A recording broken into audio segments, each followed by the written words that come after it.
All right, I will say good morning. Let us begin. Begin by thanking our sponsors for this morning's shir, to thank our Talmud Torah sponsors for the month of Sivan, Baruch Meir and Rina Dubin, for dedicating the shiurim and drashos this month in the schus of Refuah Shlema for their niece, Chava Tzipora Bas Chaya Malka. May she, together with Kol Choli Yisrael, have a complete and enduring refuah. We thank our Daf Yomi sponsors for today, Shalom and Aviva Kovacs, for dedicating the shir today in memory of Kobe Rosemore, Chaim, Yaakov, David, Zichrono Livracha, Ben Yosef Tzadok, Va'abigail. We hope that on the merit of our Talmud Torah, his neshama will have an aliyah and his family a nechama. And also with that, let us begin. A really interesting daf ahead of us today. I gave you a little bit of a teaser with the Mishnah yesterday, so I will say let's begin. Today's daf is Peches 88. And we are picking up Emeretz Hashem at the Mishnah on Pei Zayin Amud Beis 87b. So the Mishnah, All right, the Mishnah reads as follows. So the Mishnah says, Ha'isha shalach baila lemdina sayam. If a woman, her husband, goes overseas, uba'u va'amru la meis ba'aleich, and witnesses come back and they tell her, or witnesses come and they tell her, your husband passed away. Vini says, and she gets married. And what happened? Va'achakach ba baila. Then her husband shows up. Apparently he's not dead. Husband shows up. So again, I just want to point out, I'm gonna tell you this ahead of time. You know, it's going to take the Gemara a little bit of time to figure this out, but we have the advantage of having seen the Gemara. So remember again, case number one is Eid Echad. Even though, again, it's phrased in the plural of Uba'u va'amru la. They came and said to her. What it actually is talking about is a case of a singular witness. An Eid Echad is showing up and telling this woman, your husband passed away. So the Gemara says, so again, she remarries based on the testimony. He shows back up. What's the halacha? Teisei mizeh mizeh. So now what do we have? What do we have on our hands? We have in our hands a situation of, we have a problem, right? But we have in our hands a situation of inadvertent adultery. Because at the end of the day, this woman committed adultery. Again, obviously not intentional, right? Not intentional, but lemaisa, de facto, we have a situation of adultery. So therefore, what's the halacha with adultery? The halacha with adultery is she is asur lebal and leboel. She's prohibited to her husband and to the adulterer. In this case, husband number two has the halachic status of an adulterer. Utzricha, so therefore, again, she has to get divorced from both of them. Utzricha get mizeh umizeh. And ultimately, again, she has to leave both of these individuals as well. Now, I will say, now here's what's interesting. Take a look at Rashi for just a moment. Teitze mizeh umizeh, very interesting Rashi. Kishar ishes ish shezinsa. No different than any other woman who committed adultery. Dahach lav anusihi. This is not a case where she's anusa, where she's compelled. Ve'afagav dehemenu rabbanan le'ed echad be'isha mishum iguna taimamai mishum dihi gufa daika adad, because actually we'll get to that in just a little bit. I will say we're going to see that what's interesting about the case of the Eid Echad is like this. We believe in Eid Echad, a singular witness, in a situation where he's coming to testify about a woman's husband that he passed away. Why do we believe in Eid Echad, Rabosai? Why? We're going to see in the Gemara, Mishum Iguna Akilu Barabanan. Chazal had a vest, as much as sometimes the halachic, we'll call it framework, or halachic institution, the institution of halacha gets a bad rap for not caring about the aguna issue. It's not true. Again, there are certain constraints that exist when it comes to the nature of gittin, or the nature of divorce. But lamaisa, again, whenever Chazal could help avoid aguna, they definitely did. So here's a perfect case. When you have a situation of a man traveling overseas and he doesn't come back home, Chazal said, we will believe the testimony of a one witness, of an Eid Echad, to allow the woman to remarry. Both say, huge chiddush. We're going to deal with this in the Gemara. Huge chiddush. But I will say, but here's the reality of it. The reality is, Chazal said to the woman, we're going to believe in the Eid Echad, but wife, you have to do your due diligence to ensure that he's actually dead, right? In other words, that the onus is going to be upon you. We will give you the right to rely on an Eid Echad, but the onus is upon you to do the due diligence to make sure that this Eid Echad is telling the truth. And therefore, again, if it turns out that the Eid Echad was not telling the truth, again, that burden is upon you being the wife. And therefore, Allah Lamaisa, Eid Echad shows up, your husband died, we believe him, because again, Rabbi say, in that case, we place the halachic responsibility upon the woman to determine the veracity of this Eid Echad's testimony. If now it turns out that so she remarries, fine, we're all happy, all wonderful. Now husband number one shows up, halacha lemaisa, that burden is upon her. And therefore, she has to go and leave both men. She needs a get from both husbands. Now, both said this is also very interesting as well. Now, remember, she needs a get from husband number one because she's still married to him. Technically speaking, why should she need a get from husband number two? Well, so remember again, is marriage number two valid? No, it's midrabanan. Midrabanan, we require her to get a get, to receive a get from husband number two as well. Again, not only that, Ve'ima ksuva, she has no ksuva from either husband. Velo peiros, okay, this is the list we've seen already in previous sugyas. No peiros, no mizonos, no bilaos, lo alzeh, velo alzeh. So say, so halacha l'maisa. Now, again, we're going to see the nature of this. It almost feels like this is a certain level of penalty that's imposed upon her. We'll discuss all of this. Not mizeh umizeh tachzir. And I will say, for argument's sake, halacha l'maisa, let's say she collected a ksuva, either from husband number one or husband number two, we make her return it. She's not entitled to the money at all. Vavlad mamzer mizeh umizeh. Wow. And offspring that she has with either husband number one or husband number two are both mamzerim. Now let's qualify this a little bit. Take a look at Rashi. Vavlad mamzer mizeh umizeh. Im yolda misheni mamzer gomer. So listen to this. What it means is any children she had with husband number two are obviously mamzerim, right? Because it turns out that while she was having children with husband number two, she was what? Married woman. Not only that, but if after husband number one comes back, she chooses to go back and live with him and has more children now with husband number one, those are also mamzerim. Granted, mamzerim midrabanan. So children from husband number two are mamzerim da'araisa. Children from husband number one are mamzerim dirabanan. No, I think I said it just the opposite. Did I say the correct thing? Children from husband number two are mamzerim da'araisa. Yeah. Children from husband number one are mamzerim dirabanan. Good. So the Gemara says not only that, v'lo zeh v'zeh mitamela. I both say if these men, the two husbands, are kohanim, neither of them are permitted to become tamei for her. And neither husband number one nor husband number two are entitled to anything she finds, are entitled to her earnings, and ultimately don't have the right to revoke her vows. Haisa bas Yisrael, if the woman in question ultimately was a bas Yisrael, nifsala min hakahuna. So Rabbi say relations with husband number two would then preclude her from whatever marrying a Kohen, because effectively she has the status of a Zona. Ubas Levi, if she's a Bas Levi, relations with the second man, which is effectively adultery, precludes her from eating Meiser Rishon. Ubas Kohen minat Truma. And ultimately, again, if she's a Bas Kohen, relations with husband number two go ahead and preclude her from eating Truma. Ve'in Yarshin Shalzeh, the Yarshin Shalzeh, Yarshin es Ksuvasa. And I both say neither set of heirs, children from husband number one or children from husband number two, have the ability to inherit her ksuva. And I both say this seems to be a contradiction because we just said before that what? She has no ksuva. Okay, so we'll discuss this in the Gemara. V'mesu echa v'mesu. And I will say if either of these men died, husband number one or husband number two, without children, so what's the halacha? Echav shalzeh ve'echav shalzeh cholzin v'lo miyabmin. Both brothers, right? Brother of husband number one or brother of husband number two, do chalitza, but no yibum.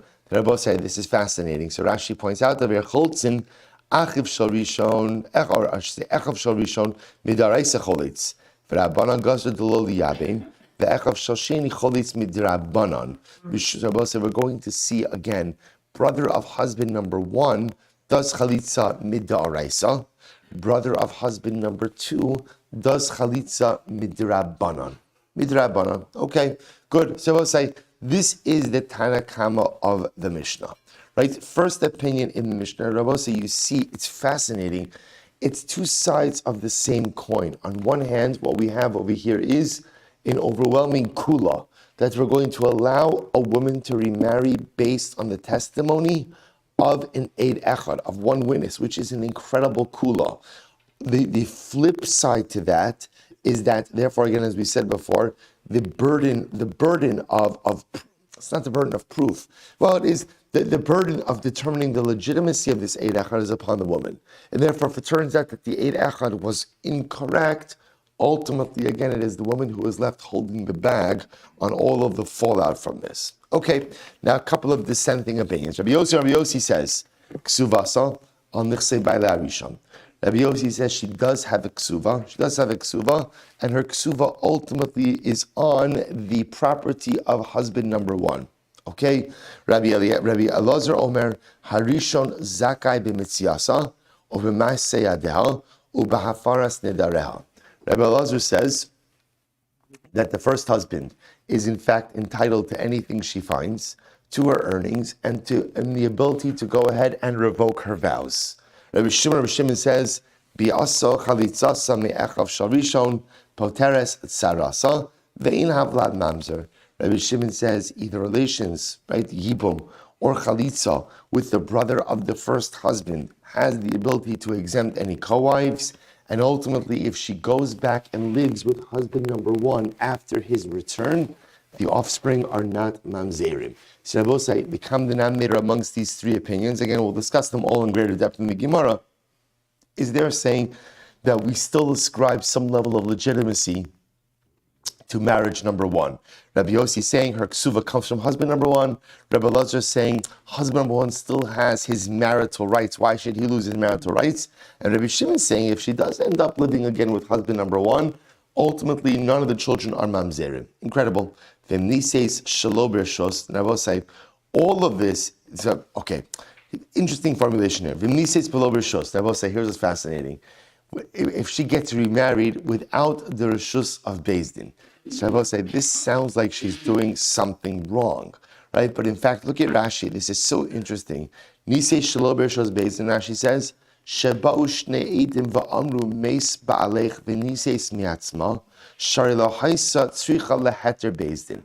See, I will say, when we're dealing with an Eid Echad, a singular witness, a lone witness, so the truth is that only works if done through the mechanism of Beis Din.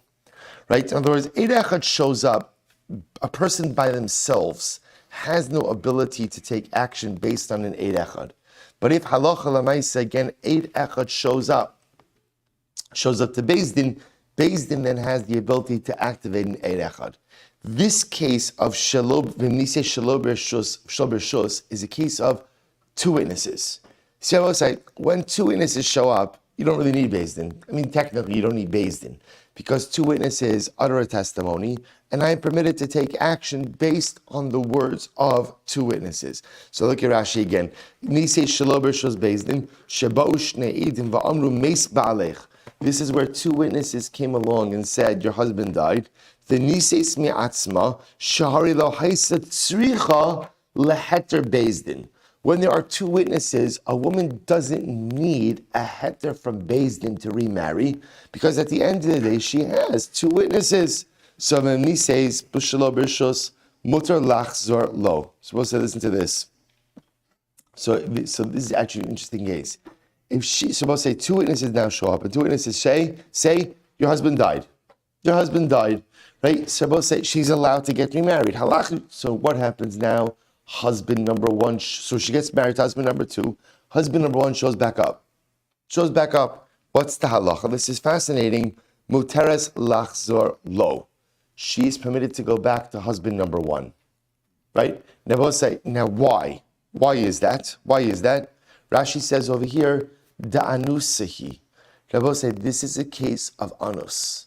this is a case of just extenuating circumstances that this woman could have done nothing to prevent. In other words, I will say, if there is one ironclad rule in halacha, it is two witnesses are two witnesses. In other words, I will say, everything in our legal system operates around two witnesses. So, Lemaisa, again, the fact that she took action based on two witnesses means she is 100% in the right. She's in the right. So now it turns out that the witnesses were wrong. Okay, what is a person supposed to do? She did everything that halacha demanded of her. As a result, she's in anusa. So I will say, you see the difference over here? You see, one witness gives her the license to remarry, but that license comes with a heavy burden of responsibility upon her to make sure the one witness was right. If she does not do her due diligence, as evident by the fact that the husband's showing back up, Lemaisa then, she's stuck with ramifications. But in the case there are two witnesses, it's interesting. There's no due diligence upon her. Now, there's a due diligence of cross-examination. That's why we're going to see Shalo Birshos Bezdin doesn't mean that simply two guys show up at her door and say, hey, by the way, your husband's dead. Sorry, when's the chasana? That's not the pshat. That's not the pshat. But what it means is, so we're going to see there's always some level of fact-checking when it comes to witnesses. But Lamais, again, with two witnesses, halacha is on her side. You are absolutely unequivocally permitted to get remarried. When it turns out that the two witnesses were wrong, for whatever the reason, Lamais, the law is on her side, and the law protects her. So she's permitted to go back to husband number one. Incredible. It's based in the former in the case of one witness, that she should do a due diligence. Of course. That's why it says all of it happens in Beis Din. Yeah, we're going to see absolutely. She's informed about her responsibilities at all times. So the Gemara says, Api Beis. I'm sorry. V'nisei shlo b'shos mutaras lachshalo nisei api Beis Din. Now we'll say we're jumping back. Now if she gets married based on the testimony of one witness, Teitzei, so again, as we said before, she has to leave both husbands. Upetura mina karban. The Rebbe say now we're jumping a little bit and we're talking about now carbonic liability. If you look at Rashi, petura mina karban, the yachid sha'asab horaz based in pater. See, the Rebbe say effectively now she has to bring a carbon chatos, right? Because she went ahead and she committed adultery. So here's what's interesting: she is not going to be obligated in a carbon. Why? Because at the end of the day, when a person commits an avera through the instruction of Beis Din, they're parted from a carbon. Now I'll say, now what does that mean?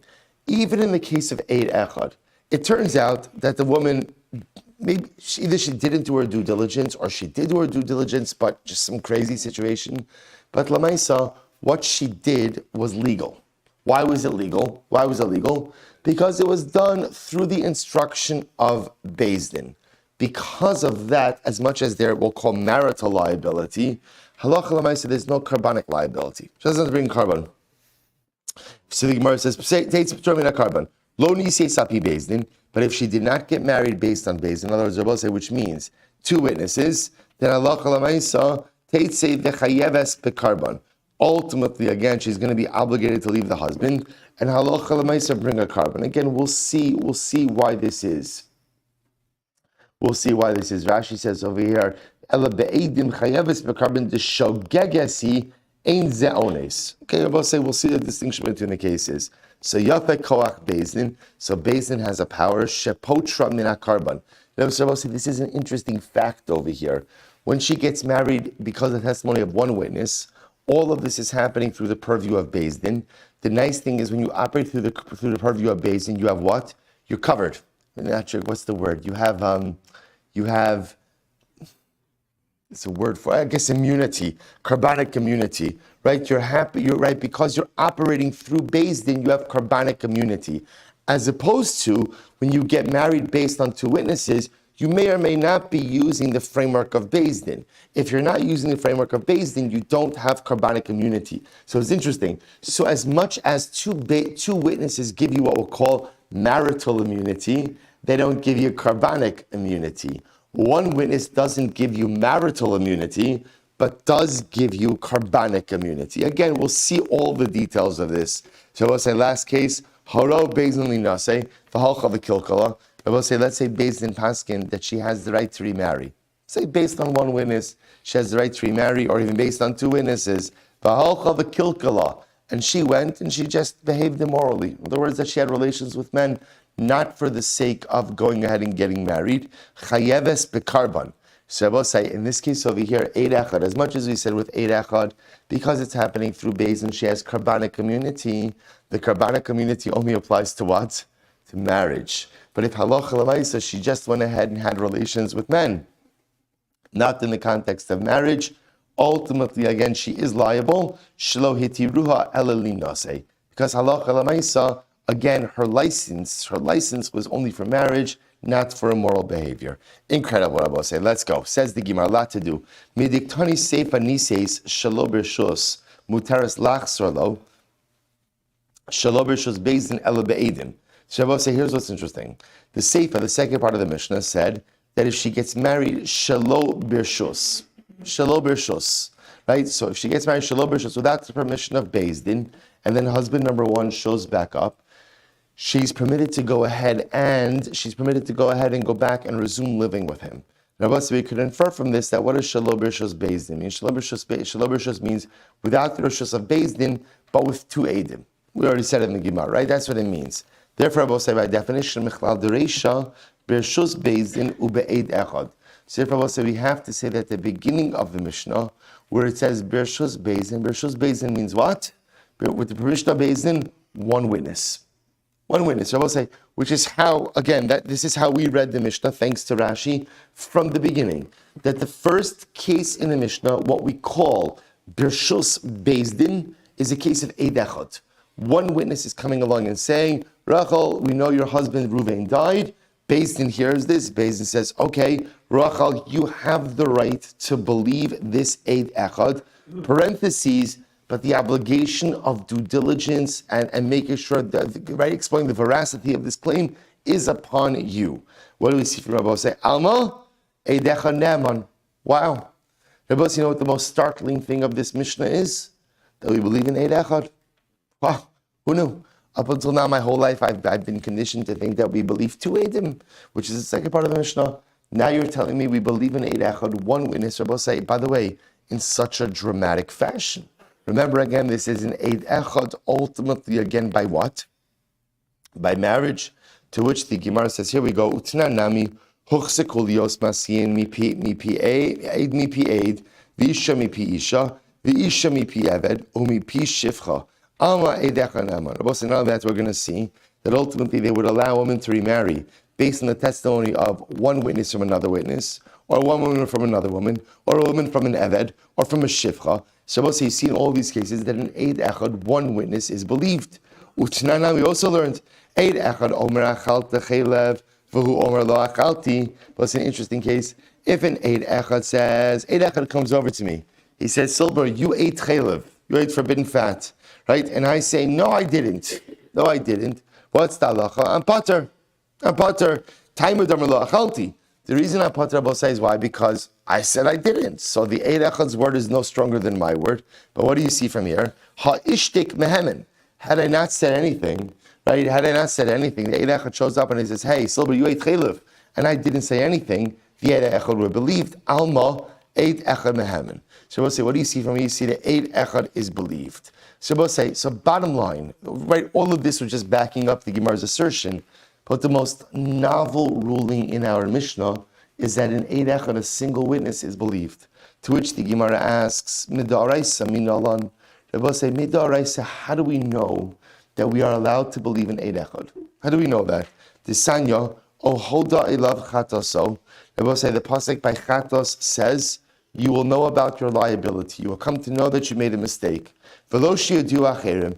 They will say, so there is only chatas liability if you come to know on your own about your liability, but not if someone else makes you aware of it. You might have thought that if someone comes to tell you, an Eid Echad comes to tell you that you did something wrong, and you don't contradict the Eid Echad, that you'll be pater, tamalomar, oh hoda elav, mikol makom, or it becomes known to you. So we'll say, what's going on over here? What's the case? So we'll say, if we're talking about a case where, let's say again, two witnesses show up, and they say, let's go back to the chelev case. They say, Silber, you ate chelev, and I don't contradict them. They will say, I don't need a pasuk to teach me liability. That's obvious, right? I'm not contradicting. Two witnesses come along and say I did something wrong. Of course, I'm going to be liable. Alalav chad. Rather, Rabbi Yossi talking about one witness. V'ki lo kamachish le'mehemen. And I will say the Torah is teaching me that if what? If one witness shows up and tells me that I did something wrong, and I don't contradict the witness is believed. What does that show you? What does that show you? That Eid Echad is Mehemen. Shmamina Eid Echad Ne'eman. Umimai, de Mishum de Mehemen. Dilma Mishum de Kashasek Ushtika Koda Damya. They will say maybe it's not because one witness is believed, but maybe when one witness shows up and tells you, well, so watch this case. Witness shows up and says, Silber, you ate chaylev. You ate chaylev. And I don't say anything. I don't contradict him. Maybe the reason I'm liable is not because one witness is believed, but rather why? Shtiga koda, silence, right? If I'm silent, then I'm admitting. To which the Gemara says, Teido diktani seifa, amru shnaim achalta chaylev, v'hu omer lo achalti potter. So I'll say, look at the last case of the Brisa. Two witnesses show up and they say, Silber, you ate chaylev. And I say, no, I didn't. Potter, I am potter from liability. Meir says, you're chayiv. Rabbi Meir says, Kavachomer, im hevio shnayim l'dei misa chamura. We'll say if two witnesses can make me liable to a death penalty, chas v'shalom, lo yevio l'dei karban akal, then certainly again two witnesses can make me chayiv for a karban, even if I say I'm not chayiv. Amru lo, ma im yirtze lomar mezid hayisi. You know what I'll say? Here's what's interesting. When two witnesses show up and halacha l'maisa say that I ate chaylev and chayiv a karban, and I say no, I didn't. You know I am believed. Or I'll say no, I am believed. Because I could always have another claim as amigo. I could have said what? I intentionally ate chaylev. We'll say, what's the liability if you intentionally ate chaylev? Well, again, it's kares, but lamaisa, there's no carbonic liability. In other words, I could have made a claim to exempt myself from carbonic liability. Because that's the case, I'm also believed to say I didn't eat chaylev, even when two witnesses show up. So the Gemara says, Reisha, top of Peches, Reisha, my time mekayim chayvim rabbanon. So we'll say ultimately again, why is it that Rabbanan caused me to be liable in the first case where I was quiet? If you want to say it's because it's an Eid Echad, ultimately when I don't contradict an Eid Echad, ultimately I'm liable. Yet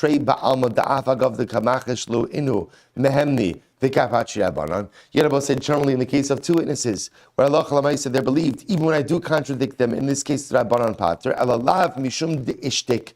Rather Abba must say because I was silent, and therefore Ushtika Kelda Damya. So Abba says, so bottom line what the Gemara is saying over here is, there's no raya from this case that Eid Echad is believed. There's no raya that Eid Echad is believed. Because Abba say, it's just as possible that the reason ultimately again that there's liability in this case is why? Shtika Koda. Because silence is like admittance, right? Silence is like admitting.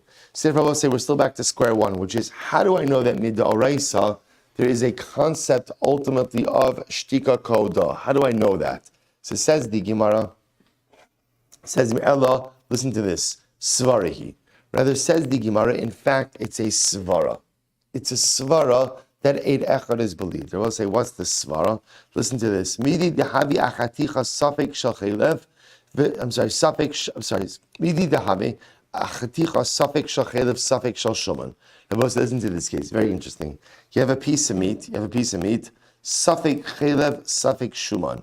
Now we'll say chaylev is aser, shuman is mutter. Okay, now what happened? I will say I ate the piece of meat. So what happened? Va'asa Eid Echad va'amar barli d'shuman hu. So we'll say Eid Echad comes along and says, I'm telling you, I know for sure that it was shuman. It was fat. It wasn't chaylev. What's the halacha? Didn't happen. Eid Echad is believed. So we'll say, what do you see from here? That Eid Echad is believed in certain circumstances. So the Gemara says, no. Mi dami hasam lo ishtek. Hasam lo ischazik isura. To which the Gemara says, that's not a fair case, Rabbosai. Because remember again, what is this case, Rabbosai? This is a case of Safek. Lois Chazik Yisura means that we have never established that there is something usher over here. In other words, remember again, what's the case? The case over here is a case of Safek. There's a piece of meat. We're not sure. Is it chaylev? Is it shuman? So we don't even have any definitive isser over here.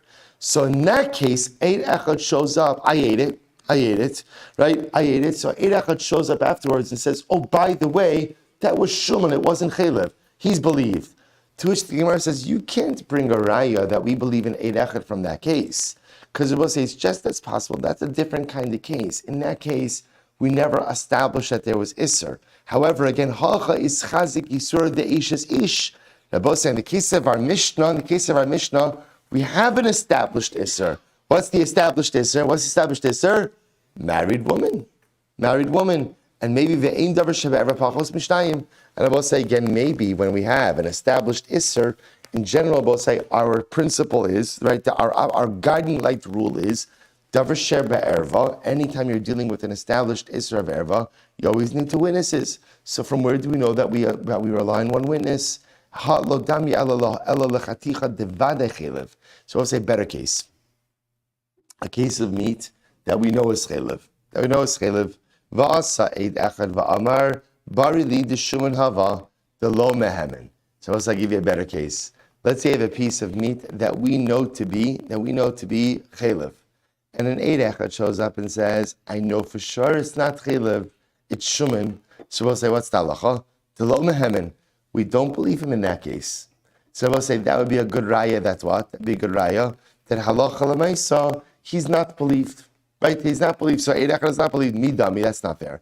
Midami, hasma fido asu be'meya lo mehemni. So we'll say that's not fair. Because we'll say, when you have a situation of something that has an established status, even if 100 people show up, they can't change the status. Hacha kevon dechi asu be'trei mehemni, chad nami lehemna. So we'll say, in this case over here, however, even though we know the woman was asur, if two witnesses show up and say, we know your husband died, they are believed. So too, one witness will be believed as well. So the Gemara says, Midi dehavi atevel hektish v'konamos. Because we'll say this should be like the case of tevel, hektish, and konamos. Remember again, tevel is untithed produce, hektish, consecration, konamos, we'll say, is a konam vow. Konam vow is where you prohibit something to yourself. So watch this. Hi tevel hechi dami. What's the case? We'll say all fascinating cases. So the Gemara says, it's a case of tevel. We'll say if we're talking about a case where you have tevel, untithed produce, and an Eid Echad shows up and says it's not tevel, it was tithed, of course he's going to be believed. You know why? Mishum dibiyado l'takno. Because Rabbi say, remember again, you're always believed to testify about something that you have the ability to remedy. So if an Eid Echad shows up and testifies about his own produce and says, I testify that this is tithed produce, of course he's going to be believed. Why? Because Lamaisa, he has the ability and he has the power to fix it. Rather, he must be that an Eid Echad is showing up and testifying about the produce of another, that Ruvain's produce is tithed. So the Gemara says, Micah Savra, we'll say first wide line. So what do we hold? Does one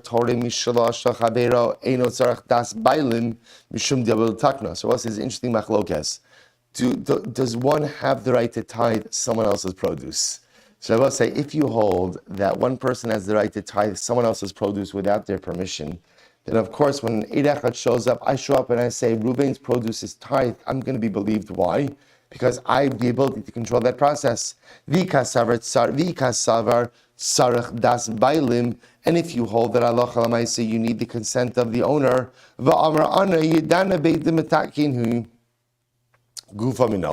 So I will say, and if you hold that we're talking about a case where I don't have the right to go ahead and tithe someone else's produce, and now I'm showing up and testifying about Reuben's produce that is tithed, how do I know that I'm believed in that case? Hekdish nami. I will say, what's the case of Hekdish? If we're talking about a situation of an item that has monetary sanctity, mishum divyad liftoso. So we'll say, if it's my property, I'm believed about it. Why? Because I have the ability to redeem it. And if we're talking about, again, halacha l'maisa, something that has physical sanctity, which doesn't have the ability to be redeemed, if we're talking about my own property, I'm believed mishum divyad lishtoli alei, because I have the right to go ahead and try to revoke the vow. That made it kadosh. In other words, we're talking about the hektish of someone else. And I'm coming along and I'm saying, I know that Ruvain went ahead and did ataras nedarim on the vow that made his item kadosh. he gufa. So the Gemara says he gufa minalan. How do I know that that's true? I don't know that Eid Echad has the power to do so. Konamos. They will say, what's the case of konamos? Ikasava yeshmi ila bekonamos ukedushas damim nachsalahu mishum diabolevdoso. So I will say, if you say that when something is subject to a konam vow, it is subject to. I will say konam vow means again, I make a vow, making something prohibited to my use, but for the mikdash. If you hold that there is mi'ilah and ultimately financial sanctity, then I'm believed to testify about it. Why? Because I have the ability to redeem it. And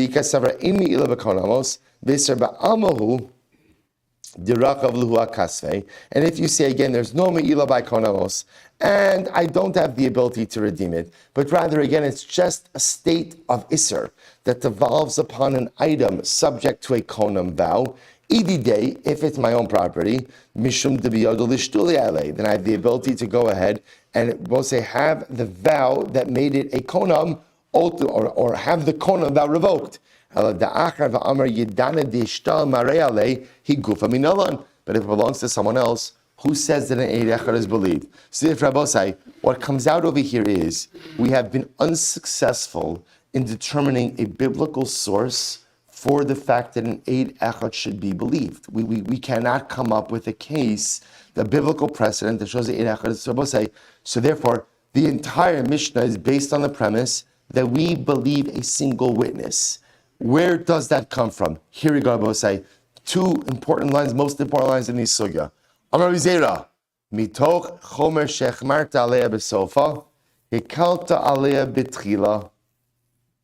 So the Gemara says, because we are machmir with her in the end, which means, because if this single witness is wrong, right, we bring the law down on her, right? The entire legal system comes crashing down on her. So, right, we're going to be machmir on her that if the Eid Echad is wrong, all these things, Teitzei mizeh umizeh, she has to leave both men, mamzer, no ksuva, no peiros, no mizonos, no belows. Therefore, because we're going to be machmir on her in the end, we're makil on her in the beginning, ultimately to allow her to remarry based on one witness. To which the Gemara says, what does that mean? Lo lachmir v'lo lekol. So better yet, don't be makil, you want to be machmir. To which the Gemara is supposed to say, here it is, mishum iguna akilu bahu Rabbanan. Rabbi say, this is the phrase which drives this entire sugya. See, Rabbi say, we have a problem. What's our problem? Aguna. And Rabbi say, our problem is actually potential aguna. We now have a situation of a missing husband. No one knows what has happened to him. So Rabbi say, we have two choices. Choice number one is, wait. Just wait. How long? However long it takes. But we could be running into a serious aguna problem where a woman is going to be literally again stuck in this marriage. So Chazal make a decision. And the decision they make, I will say, is we're going to allow the woman to remarry based on the fact that someone says her husband is dead. Right? So I will say, so essentially in halacha, how are we looking at this woman? How are we looking at her? She's an almana. She's a widow. But she's a tenuous widow.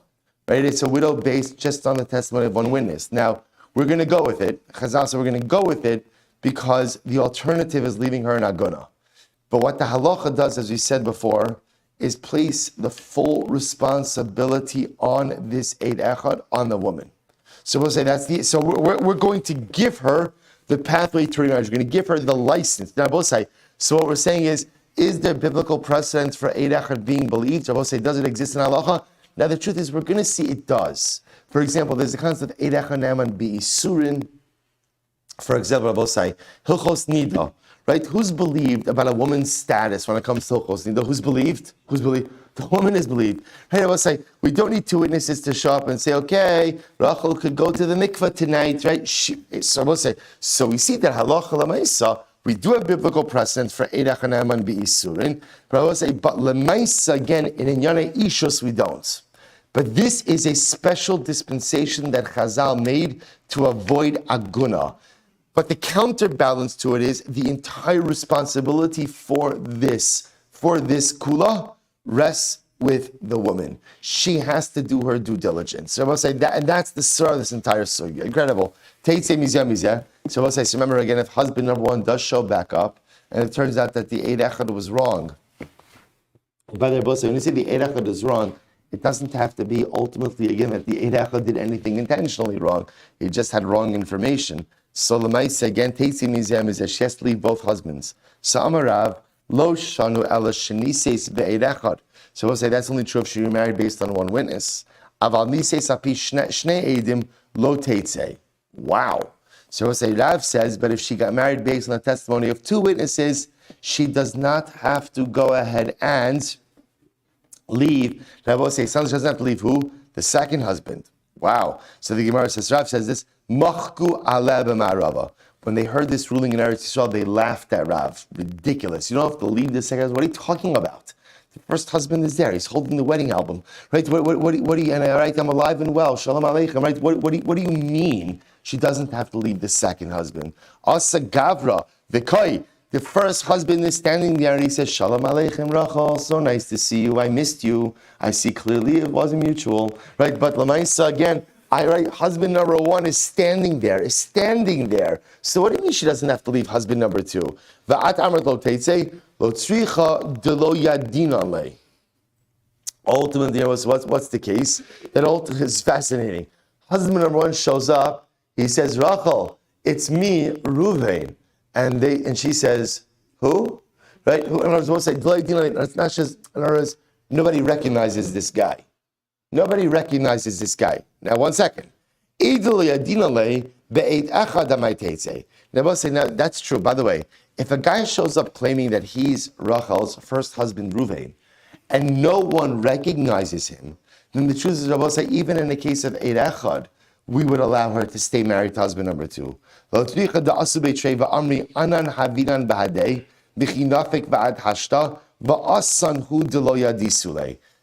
to this. This is fascinating. What's the case? The case is where, watch this. Ruvain shows back up, husband number one. No one recognizes Ruvain. No one recognizes him, but he brings two witnesses. And two witnesses say, this is Ruvain. We've been with him from the time he left town to the time he now came back to this moment. It's him. Just none of you recognize him. And that could happen. Dichsiv, Vayaker Yosef es Echav, Vehem lo hikiruhu. The pasuk says, right before Yosef revealed his identity, he's viceroy in Egypt, Yosef recognized his brothers. They did not recognize him. What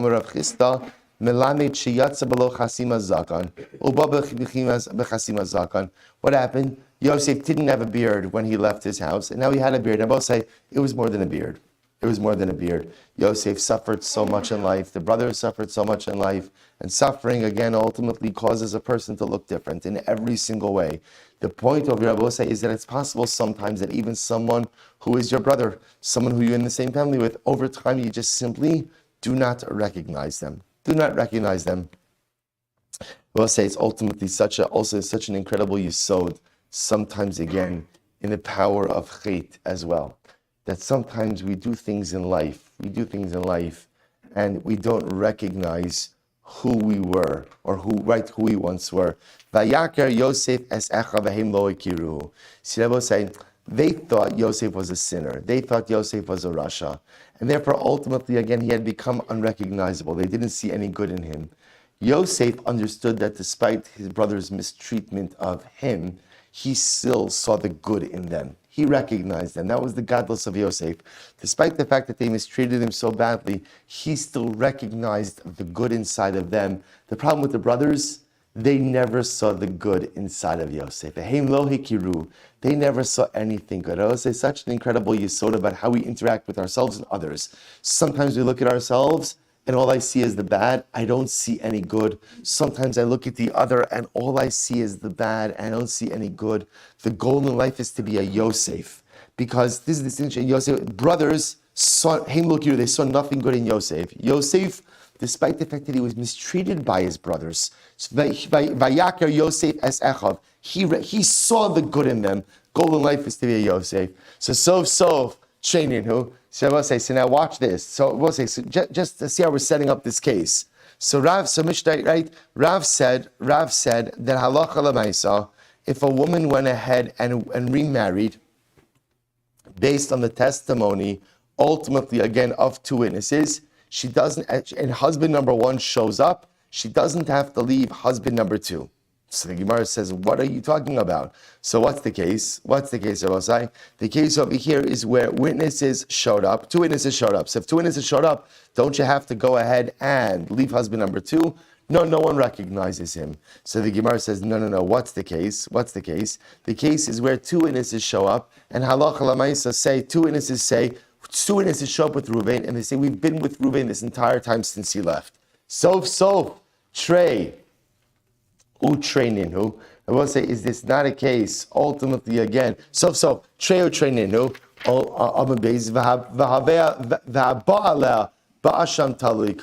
So I will say, still, how are we able to go ahead and allow this woman to remain married to husband number two? So we'll say, what do we have now? We have two witnesses who say that what? Reuven's dead. We also have two witnesses that say that what? Reuven's alive. And we also have a guy who's standing here who says that what? Hi, I'm Reuven. Right, I'm Reuven. So we'll say we have two witnesses against two witnesses. Rav is suggesting that allows the woman to remain married to husband number two. But how? We'll say at the end of the day, this is a paradigmatic case of Asham Talui. We'll say, what's Asham Talui? A case where you may be doing something prohibited. So how would we allow Rachel to remain married to husband number two, to Shimon, when we know that there is this case, this possibility that her first husband is still alive? Every single time she would have relations with her second husband, Shimon, there'd be an obligation of Asham Talui. Amar Rav Sheshes Kigon Sheni says le'echad me'edeha. Wow. Let's say, get ready for this. What's the case? So I'll say, get ready.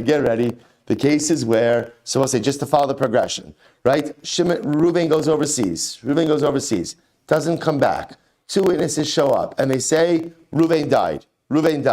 Wonderful. You know what I'll say? So Rachel, in the course of the conversation, Rachel strikes up a conversation with one of the witnesses, right? And what happens? She marries one of the witnesses.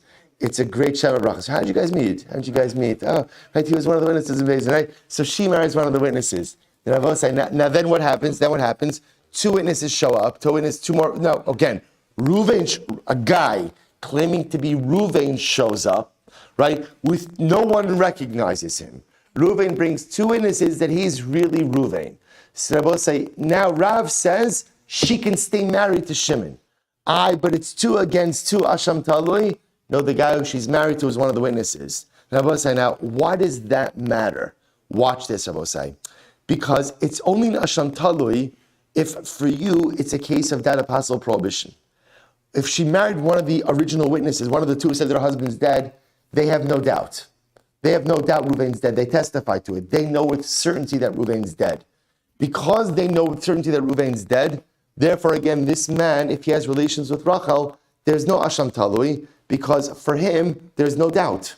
There's no doubt that Reuven's dead. He testified in unequivocal fashion, Reuven is dead. So the Gemara says, but still, he gufa ba'asham talui kaima. That's fine, that the husband, Shimon, doesn't have an asham talui. What about Rachel herself? Ba'omeres barili. She says, I know for sure this guy is not my husband Reuven. I know my husband Reuven. We were married for years. This is not just a pshat that he grew a beard, right? He colored his hair, he got a haircut, whatever it is. Lamais, again, it's not him. So I will say, if that's the case, that ultimately, again, she's married to one of the witnesses, so husband therefore has no case of possible doubt. He knows for sure it's not Reuven. She says for sure it's not Reuven. So what's the problem? Ma'ila memra. Afilu Rabbi Gemara says, Iyachi ma'ila memra. Afilu Rabbi Menachem Rabbi Yossi lo ka'amar elo kishabo edim v'achar kach nises. They will say, even Rabbi Menachem, who says that she has to leave husband number two, only said that's the case when? That's the case where the second set of witnesses came before she remarried. Aval nises v'achar kach bo edim lo amar. But if she remarried first, and then you have this little bit of a crazy case, even Rabbi Nachum would agree that she could remain married. This Sanya. So we'll say, here we go. Shnaim omrim meis, or shnaim omrim lo meis. So we'll say, watch this. If you have a case, Reuven went overseas. Rachel's in Beis Din, right? Two witnesses say Reuven died. Another set of witnesses come along and say Reuven didn't die. Or Shnayim Omrim Niskarsha, Ushnayim Olom Niskarsha. Similar case, Shabbos say, two witnesses say Ruvain divorced Rachel. Two witnesses say Ruvain never divorced Rachel. So we'll say, what's the halacha? Harei lo tinase. So we'll say, so this is just a stomach case, which makes sense. She can't remarry. We'll say, why can't she remarry? Why can't she remarry? She essentially, you have two witnesses against two witnesses. We'll say, what's the effect of two witnesses against two witnesses? They kind of cancel each other out. We're just going to a holding pattern. V'im nises lo seitze. But if she did get remarried, I will say, halach l'maisa, we won't make her leave her second husband. Rabbi Menachem Rabbi Yossi Omer Teitze. Rabbi Menachem Rabbi Yossi says, no. I will say, if you have 2 verse 2 and she still gets married, she has to leave that second husband. However, Amar Rabbi Menachem Rabbi Yossi Emas Ani Omer Teitze. When do I say that she has to leave husband number 2? Bisman shebo edim va'achar kach nises. I will say that's when you have 2 verses 2 and then she gets remarried. Aval nises. But I will say, watch this. If 2 witnesses show up and we say, we know Ruvain died, and then Rachel gets remarried, and then 2 more witnesses come along and say, no, Ruvain's alive and well.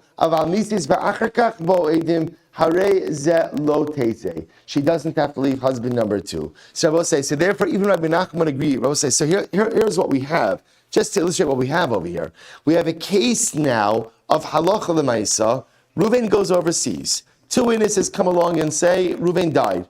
Rachel gets remarried. Now, interestingly, wrinkle on this, who does she marry? One of the witnesses.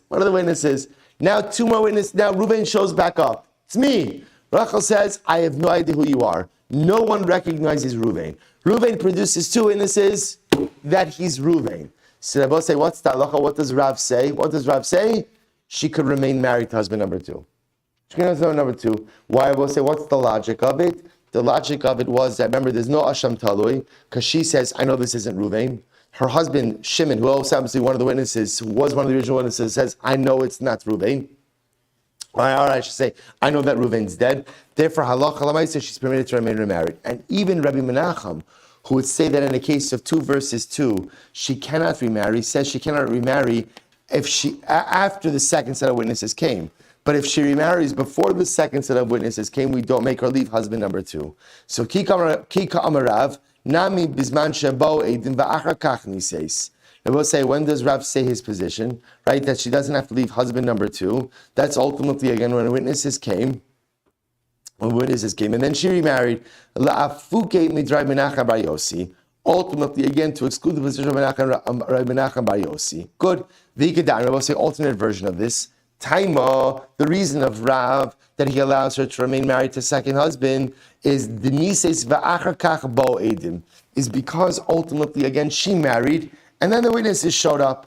Aval bo edim va'achar kach nises teitze. But halacha l'maisa, if the witnesses came and then she remarried, ultimately again she would have to leave second husband. Kiman kirabi Menachem Rabbi Yossi. Fine, we'll say just an alternate version of Rav. So massive Rava. So we'll say, let's analyze this, because Rav's ruling is quite fascinating, that he allows her to remain with husband number 2. So let's analyze. Massive Rava, minayin she'im lo ratza depano. So we'll say, new case. Here we go.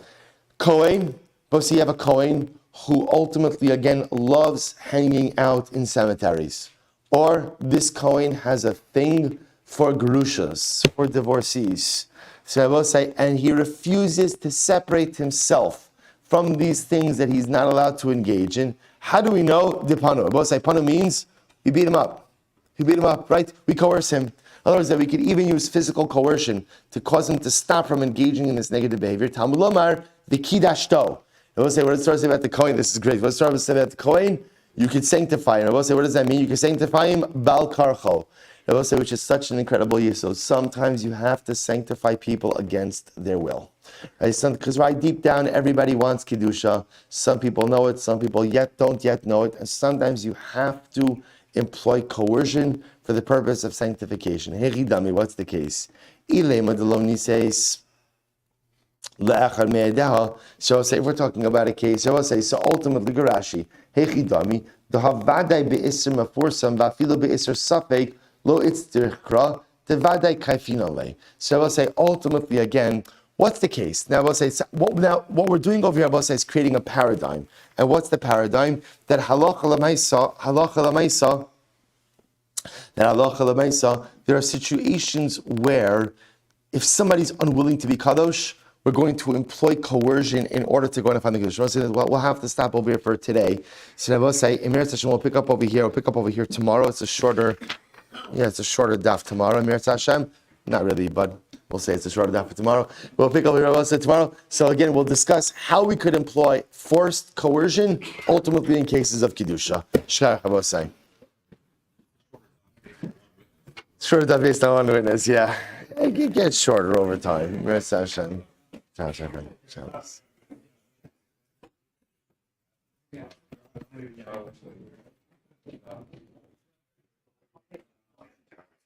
Shabbos, thank you so much. Thank you.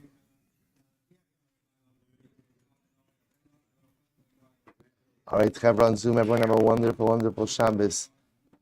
Richard, Dr. Lossman, Lev, Chaim. Good to see everyone. Chevron Eretz Yisrael, a beautiful Yom Tov. Shabbos Keter.